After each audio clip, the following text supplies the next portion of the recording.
morning was too cold for a summer morning, at least to me, a child of the sun. But then on all Monday mornings, I feel rotten and shivering, with the clogged feeling in the chest and a nervous churning in the stomach. It debilitates my interest in the whole world around me.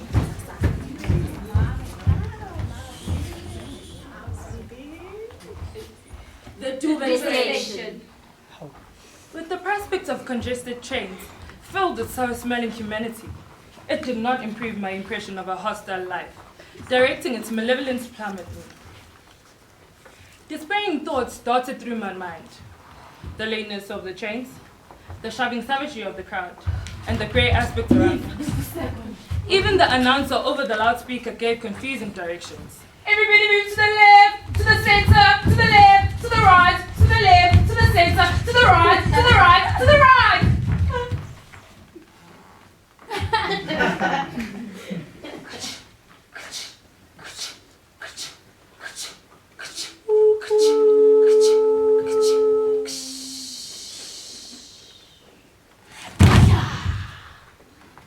I suppose it had something to do with the peculiar chemistry of the body on Monday morning. But for me, all was wrong with the world.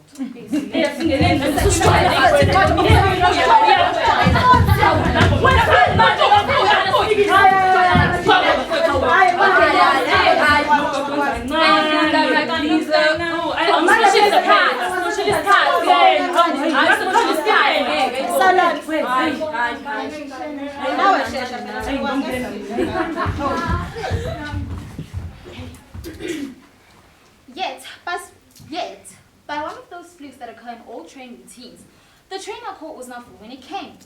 I usually try to avoid seats next to the door, but sometimes it cannot be helped.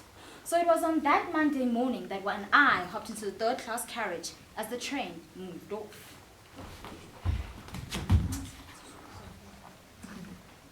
But I was sitting opposite a hulk of a man.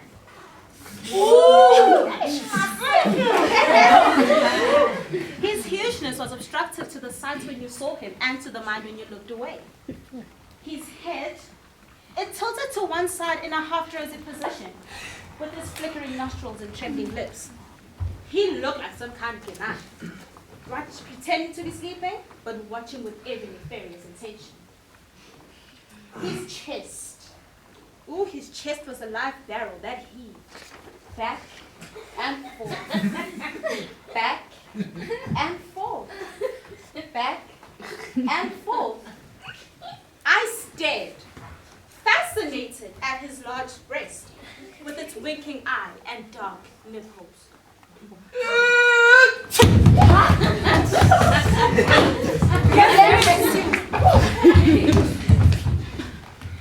With the rocking of the train as it rolled towards Pefeni station, he slightly swayed this way and that, and now and then he lazily hummed a township ditty. The titillating boldness of the train incited no honor of literal significance. The words were words, and the tune was just a tune. Pefeni station rushed at us, with the human faces blurring past.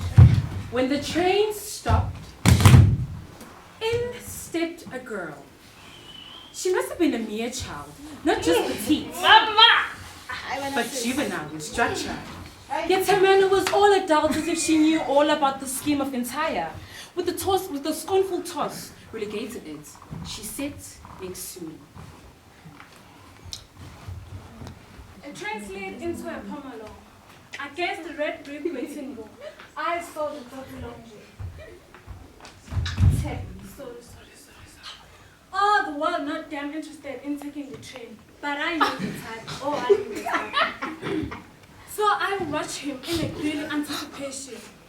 When the train started sailing out the platform, he jumped into the train. It amazed me how this boy knew exactly where the edge of platform comes backward. The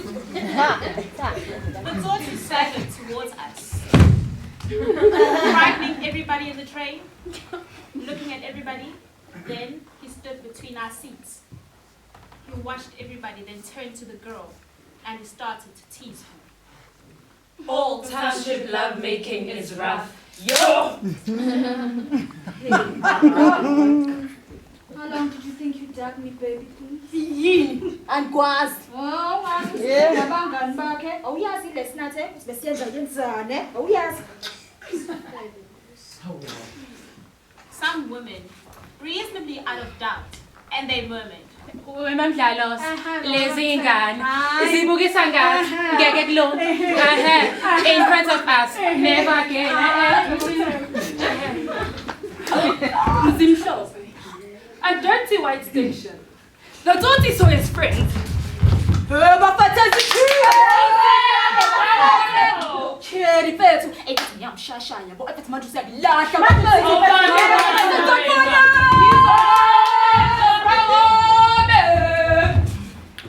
The girl wanted to get off of the train, but the Toto wouldn't let her. And when the train left the station, he gave her a vicious slap across the face, and the barrage went off. Then he plowed through the humanity of the train after her. Men gave away shamelessly, but the one woman wouldn't take it. Hayi manje asangamathutha lutho nithuna nje ngibukala ningagezela amageza la manje. Uyangidlala naye ngamathutha lutho manje. Take man sifebe sikhukile manje. Ayibona ukhuluma njalo umuntu omdala. Uyahlanya yini?